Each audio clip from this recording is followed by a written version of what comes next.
Bienvenidos a Diálogo. En este programa tenemos como invitada a una pareja peruana muy respetada en China. Desde que llegaron a este país en los años 70, han contribuido mucho para la enseñanza y la divulgación del español y la cultura peruana en China. Este año fueron galardonados con la Medalla de Amistad China, América Latina y el Caribe. Se trata del señor Juan Morillo y su esposa, la señora Georgina Cabrera. El pasado 28 de noviembre, la Asociación de Amistad China-América Latina otorgó la Medalla de la Amistad China-América Latina y el Caribe a la pareja peruana conformada por Juan Morillo y Georgina Cabrera, como homenaje a los casi 40 años que llevan dedicados a promover los intercambios culturales entre China y Perú. Morillo es un reconocido escritor que ha publicado 9 libros. Llegó a China junto con su esposa Georgina en los años 70. Durante estas 4 décadas de residencia en Beijing, los dos han dedicado la mayoría de su tiempo a enseñar español en diferentes universidades.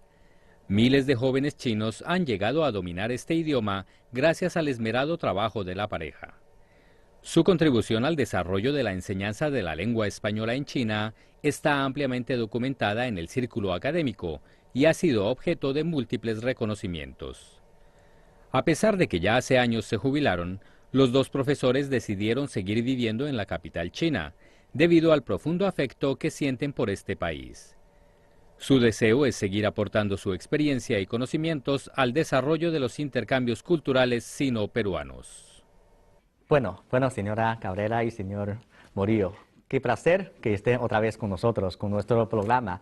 Y también felicitaciones por haber logrado este premio. Me parece que es un reconocimiento de todos los esfuerzos que ustedes han hecho para fomentar el intercambio, sobre todo cultural y idioma, entre las dos partes, China y América Latina. Y señor Morillo, en el año 1999 usted fue distinguido por el Consejo de Estado con el premio chino de Premio de Amistad, y ahora usted y su esposa recibe otro premio que es el Medalla de Amistad China, América Latina y el Caribe. ¿Qué piensa usted sobre estos honores, estos reconocimientos? En primer lugar, un sentimiento de agradecimiento porque de alguna manera encuentro que en esto está un reconocimiento del pueblo chino hacia un trabajo que vinimos haciendo desde muchísimos años. Este reconocimiento es importante para nosotros en la medida en que nuestro trabajo se traduce en frutos que están a la vista, que son nuestros alumnos, que están dispersos en el mundo y aquí mismo en China. Ese es otro de los premios que para nosotros es importante, saber que nuestro trabajo ha tenido frutos. Sabemos que desde que ustedes llegaron a China en los años 70 del siglo pasado, han pasado casi 40 años. No llegan, pero casi. Ahora, ¿qué sensación tiene usted sobre China, sobre este país tan lejano de su patria? Nosotros hemos llegado a un momento en que este país salía de haber vivido una situación de una crisis política bastante seria, que en algún momento habrá que decir, ¿no? Bien, para nosotros fue, diríamos, un golpe bastante violento porque yo particularmente no esperaba encontrarme con esa situación material en la que vivía el pueblo chino. Entonces, pero también hemos visto que a lo largo de todos estos años, con las políticas de Deng Xiaoping y de los demás dirigentes, se han ido implementando, este país ha venido desarrollándose de tal modo que en ese momento ya es la segunda potencia económica del mundo. Vemos que el nivel de vida del pueblo chino ha mejorado notablemente. China está en la capacidad no solamente de competir, porque ya la etapa de la competición económica, política, social o comercial ya ha pasado. No, prácticamente ya está en una etapa de decir hay que hacer esto. Sí. Pero esperemos de que estas cosas que se tengan que hacer se hagan bien. Estamos en una etapa en la que nosotros de China, como un país en su desarrollo como Perú y como muchos países de América Latina, necesitamos de China no solamente inversión, necesitamos colaboración para desarrollarnos, porque necesitamos desarrollarnos. Si no me equivoco, usted llegó a China en el año 1978 y un año después la señora llegó a China. Pero Perú es tan lejos de China. En ese momento, ¿ustedes sabían o conocían algo de China? ¿Qué les motivó a llegar a este país?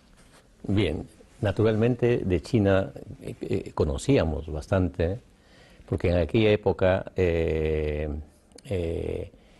China desarrollaba una propaganda en todo el mundo y despertaba muchas expectativas, sobre todo en los jóvenes. Cuando yo era estudiante vivíamos el fervor de la Revolución China y todas estas cosas, y nos interesaba mucho conocer qué es lo que pasaba realmente, todo eso. Entonces, el asunto es que después ese interés siempre se mantuvo. O sea, queríamos saber cómo es China, qué pasa en China, todas esas cosas que leíamos en las revistas y nos informábamos de múltiples maneras. Entonces, bueno, ya después yo soy profesional y naturalmente tengo ese interés vivo en conocer China. Y se presenta por pura casualidad, ¿no?, una situación que me permite venir a China. Y es que yo trabajaba en la Universidad de San Marcos y entonces ahí llegaron unos estudiantes becarios chinos que a matricularse en la universidad para, no sé si eran por 2 años. Entonces el asunto es que yo les ayudé un poco a hacer un curso especial para ellos. En fin, abreviando un poco esto, yo sospecho que probablemente ellos hicieron un informe sobre mí y se lo dieron a la embajada o algo así, porque yo recibí después una invitación de la embajada para trabajar en China. Entonces, habiendo mantenido ese interés y de pronto recibo una invitación, yo no lo pensé 2 veces. Dije, hay que ir a China. Y me vine. Además, quería vivir la cosa de muy cerca, ¿no? Además, si vengo a trabajar, voy a tener contacto directo con los estudiantes, con los profesores chinos. Y ese interés lo mantuve hasta cuando vine acá y no hay ninguna otra motivación, ¿no? Solo el interés de conocer China y a ver si podía colaborar un poco en la situación de China de aquella época. Sí, que yo sepa, en ese momento ustedes tienen su trabajo ahí, tienen una vida estable en Perú. Así es. ¿Estaba de acuerdo con venir a China? Que es un país, yo creo que para ustedes son tan lejanos, que simboliza mucha incertidumbre. Así es. Sí, no sé, bueno, yo particularmente me lo pensé muchísimo, ¿no? Era un momento muy difícil para mí. Yo tenía un proyecto académico de San Marcos que tenía que terminar, debería de terminar, un proyecto que me había costado muchísimos años de gran trabajo, gran sacrificio y sobre todo la expectativa de lo que yo quería hacer profesionalmente. Entonces, yo estuve de acuerdo con que Juan viniera antes que yo con mis hijas que estaban pequeñitas, ¿no? Y luego yo ya vine con la seguridad de que solamente me quedaría 1 año porque la universidad me daba permiso por 1 año, ¿no? Y no quería perder la oportunidad de seguir trabajando en la universidad. Entonces, pero cuando vengo a China me encuentro con mis compañeros en una escuela secundaria muy pequeñita, ¿no? Pero con una gran capacidad de trabajo, una entrega total de mis compañeros, los alumnos, todos jovencitos, adolescentes ellos, con una necesidad de conocer, de aprender, de saber. Entonces eso, hombre, a mí me golpeaba mucho porque yo no podía darles lo que ellos necesitaban. Yo no era profesora de lengua, era socióloga, ¿no? Pero al mismo tiempo yo me veía en la obligación de inventarme métodos con la ayuda de Juan y de mis compañeros de trabajo, ¿no?, que me animaban a seguir adelante y con el escuchar que me decían, te necesitamos tu ayuda, ayúdanos por favor, que, en fin. Mira, es una época que fue muy, muy difícil para mí como mujer. Era una época en la que no podíamos tener servicio doméstico en casa. No teníamos artefactos, no teníamos ningún tipo de electrodoméstico. No teníamos nevera, lavadora, lavavajillas, nada de nada, ¿no? La condición es muy... Así, muy precaria, muy, bueno, muy triste. Entonces yo trabajaba de lunes a sábado, mañana y tarde. Tenía que regresar a casa a preparar la comida, a lavar la ropa con la mano, cosa que jamás yo había hecho en Perú, ¿no? Pero así, pero poco a poco, viendo a mis compañeros de trabajo que vivían en peores condiciones que yo, recibían un salario mucho menor que yo, sin embargo, en la tarea de la entrega, de construir, todavía en aquella época, yo muy joven, pensaba en una sociedad mejor, en un mundo nuevo, ¿no? También había que colaborar. Y sobre todo al ver a mis alumnos, que ahora ya son hasta embajadores, ¿no? De ver con su ropita sencilla, con ese cariño, esa sonrisa, con ese afán de aprendizaje. Hombre, a mí se me partía el corazón, ¿sabes? Sí, pero ¿algún momento ha pensado en regresar a Perú? Porque por una parte uno siempre extraña a su patria y por otra parte, como usted ha dicho, aquí en China la condición era mucho peor que en Perú, la condición de vida. Sí, lógicamente. Yo, sobre todo yo, quería volver al Perú porque ahí tenía el trabajo y no solamente las condiciones, en fin. Pero mis hijas estaban felices aquí. Mis hijas estaban felices. ¿Les gusta? Les gustaba, estaban en la escuela china, ¿no? Yo les decía, mira, allá en el Perú tenemos esto, no les importaba. Ellas decían que se sentían felices aquí, porque ellas podían ir en bicicleta a la escuela, regresar en bicicleta, que es cosa que eso no ocurría en el Perú. En el Perú tenían que ir en el autobús de la escuela, volver en el autobús y a la casa, y de ahí no podían salir. O sea que se sentían, no, prisioneras, pero aquí respiraban y tenían amiguitos chinos. Y hasta ahora mantienen la comunicación y es la amistad de toda la vida que ellos han cultivado desde la infancia, ¿no? Pero de querer volver al país, hombre, posiblemente en los primeros meses, pero después ya nos acostumbramos, ¿no? Como se dice, el hombre es un animal de costumbres, ¿no?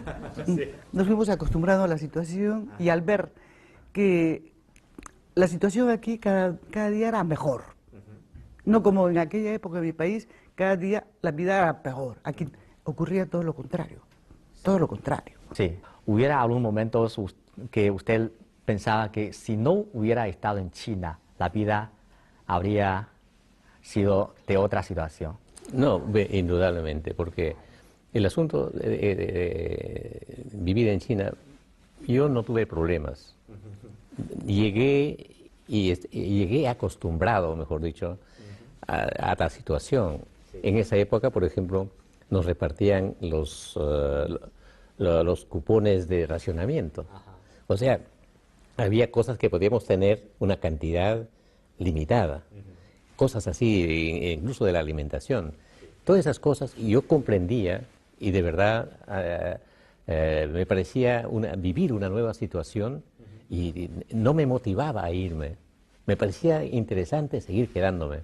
Entonces, claro, y además, como Georgina dice, estábamos con las niñas y las niñas estaban contentas. Entonces, esa manera de ir integrándonos en el trabajo, a los amigos y, en fin, y poco a poco salir a conocer un poco la ciudad y todas esas cosas, era una motivación para seguir quedándonos. En ningún momento me propuse, no, ya me voy, no. Simplemente esperaba finalizar el contrato de 2 años para irme. Entonces, pero ocurren cosas en ese momento. El Instituto de Lenguas Extranjeras número 1, donde yo trabajaba, me planteó una renovación de contrato por otros 2 años. Sí. Entonces, mi trabajo en la universidad en el Perú, también había dejado me habían dado permiso para venir, y entonces, si yo no volvía, me quedaba sin trabajo. ¿Qué hacer? Entonces, quedamos con el instituto de que yo me iba al Perú a ver la situación, y si las cosas marchaban en el Perú, entonces me quedaba. Ahí terminaba, ¿no? Pero al llegar al Perú empezaba una crisis tremenda en el Perú. Los amigos de la universidad me aconsejaron quedarme en China. Me dijeron, sí, si tienes un contrato en China, ¿por qué no vuelves? Aquí estamos mal. Esa era la situación. Entonces, claro, otro permiso de prolongación del trabajo, de licencia, quiero decir, para venir aquí, ya no se podía. Así que tuve que renunciar al trabajo y venirme a China. Y así me fui quedando. Sí, claro, todo naturalmente y parece que es un destino. Es un destino que se queda aquí en China. Y ustedes son reconocidos por sus esfuerzos, la contribución, sobre todo a la docencia del español en China. Entonces, ¿qué calificación tiene el desarrollo de la enseñanza del español en China en estos últimos más de 30 años, casi 40 años? Bueno, yo diría, hombre, que hay un gran avance. Hay un gran avance en cuanto a la metodología y a la didáctica, ¿no? Porque ya tenemos materiales de enseñanza. Yo participé en la elaboración de los primeros textos de enseñanza del español que el Ministerio de Educación puso a circulación a nivel nacional para todas las universidades. Y en este momento Juan, con el profesor Toya Shen, el profesor Liu Chen y otro equipo de profesores están trabajando, ¿no? Ya el segundo material, que ya el tomo 1 ya está en las universidades, ya los alumnos están utilizando. China, hombre, nosotros hemos tenido que prácticamente empezar de cero, a trabajar con materiales de enseñanza, teniendo en cuenta la nueva situación de este país. Porque los materiales que nosotros encontramos eran materiales que habían sido preparados por los profesores soviéticos, ¿no? Porque los primeros profesores de español que tuvo China fueron soviéticos, que hablaban español, eran profesores de español, muy buenos profesores, etc. Pero todos los materiales, ¿no?, ya estaban desfasados. Por ejemplo, decía, camarada, tenemos que ir a la granja de la revolución del primer momento. Entonces, era un momento en que ya se estaba hablando de las 4 modernizaciones, o sea, había una nueva terminología política, había una nueva orientación, ¿no? Había un gran cambio, era el momento de la época de la reforma y apertura. Entonces, había que concebir, diríamos, darle un contenido a la enseñanza del español, no solamente como idioma, el saber hablar, la lexicología, etcétera, sino que había que darle contenido. Entonces nosotros tuvimos que plantear en la universidad la elaboración de planes y programas de estudios, ¿no? Que los jóvenes chinos que van a salir al extranjero, ya sea como diplomáticos, como periodistas, como funcionarios, como hombres de negocios, tienen que conocer el mundo cultural de esos países a los que van a hablar. Para eso necesitamos asignaturas de historia, de literatura, de economía, o sea, más o menos asignaturas básicas de conocimiento de nuestra realidad. Sí. O sea, para que haya una mejor comprensión, porque son 2 culturas totalmente diferentes. Entonces, si los alumnos solamente hablan la lengua, ¿no?, desconociendo el fondo cultural de esos países, prácticamente están perdidos, no hacen nada, por más de que hablen muy bien. Había un gran defecto en aquella época que era herencia de los soviéticos. El prurito por la perfección de la dicción, la pronunciación excelente, y de ser posible similar o igual a los hispanoparlantes. Pero decía, no, eso ya con la práctica lo darás. Hay que estudiar desde el primer año, ¿no?, asignaturas básicas de historia económica, política, social, cultural, de América Latina y España, ¿no? En fin, y mira, hemos puesto en práctica, nos ha costado muchísimo trabajo, pero ahí tenemos los resultados. Tenemos profesionales de excelente nivel y realmente a nivel nacional se ha implementado este programa de trabajo, de estudio en las universidades. Sí. ¿Qué es lo que se tiene que hacer? Sí, al comienzo usted dijo que no era profesora profesional, pero ahora cuando al hablar de la enseñanza de español se siente esa pasión que usted ha dedicado a este asunto y yo creo que ahora usted enamora mucho, tiene mucha pasión en hacer esto. Y señor Murillo, pues usted tiene varias profesiones, profesor, escritor, y también se dedica al sector de la prensa. ¿Cuál de los papeles le parece más importante? El sueño de toda mi vida fue vivir de escribir. O sea, desde que era estudiante, quise tener un trabajo que me permitiera escribir. Pero como eso no era posible, estudié en la universidad, me convertí en profesor y con todo lo que significa la carga de trabajo de profesor, es un trabajo bastante intenso. Los sueños de seguir escribiendo nunca se me fueron de la cabeza, ¿no? Entonces, en el Perú escribí un poco, pero fuera del trabajo. Después, en China, aquí he escrito todos mis libros que he publicado, en China. Claro. Sí. Entonces, eso revela que para mí lo más importante era esto.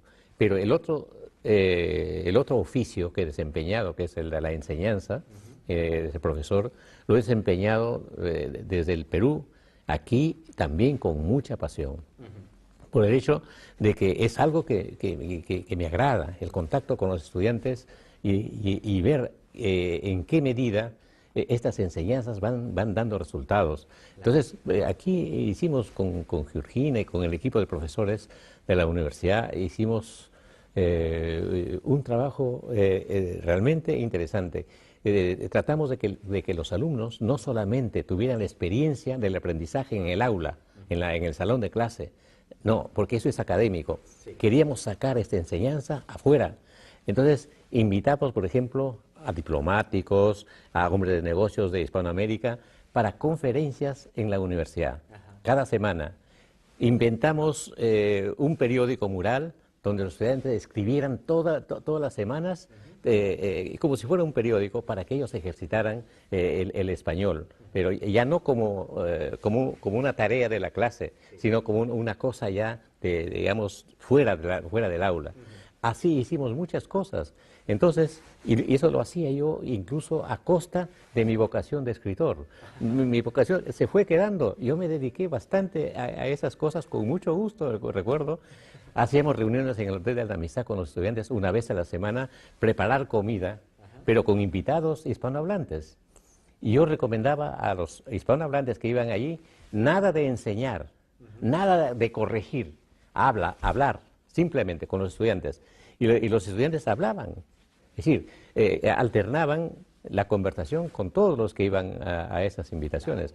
Todas esas cosas en ese momento ocupaban el primer lugar de mi actividad. Entonces ya por ahí iba escribiendo a pocos, o sea, mi gran sueño iba por ahí. Entonces, tú me preguntas, ¿cuál es lo más importante? Ser escritor. Segundo, ser profesor. Tercero, ser periodista. Sí, y como escritor, ¿cómo ve usted el papel que juega la literatura en el intercambio cultural entre dos países? Yo pienso que toda actividad cultural juega un papel muy importante en el intercambio, en todo nivel, ¿no? Económico, cultural. Las relaciones entre países se hacen sobre la base de muchos aspectos, como en primer lugar parece que fuera las relaciones económicas, comerciales, otro tipo de relaciones, pero en medio de todo eso juega un papel muy importante el intercambio cultural.